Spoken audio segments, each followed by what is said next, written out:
අර දැක්කනේ නේ නායකහන්න ගම් වතුර ආපු වෙලාවෙ මම දැක්ක මේකටත් මට කියලා තිබ්බෝ එකේ ගෙව්වා අර සුනාමි ආපු වෙලාවෙ කොන්ක්‍රීට් බිල්ඩින් ගොඩනැගිලි ගලවගෙන කියන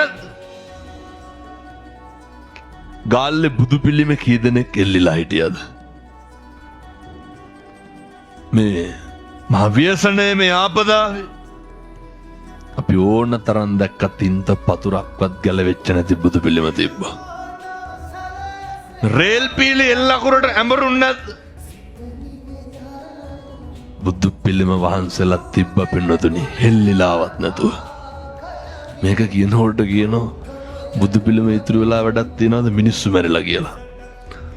මේ මෝඩ මිනිස්සුන්ට තේරෙන්නේ නැන්නේ බුදුහාමුදුරුවෝ කියන්නේ කවුද කියලා. ස්වභාව ධර්මයේ ගරු කරන්න කවදාවත් දලදා කරඬුව වඩම්මන ඇතෙක්පත් කුලප් වෙලා තියෙනවද නැහැනේ සත්තුත් ඉක්මනෝ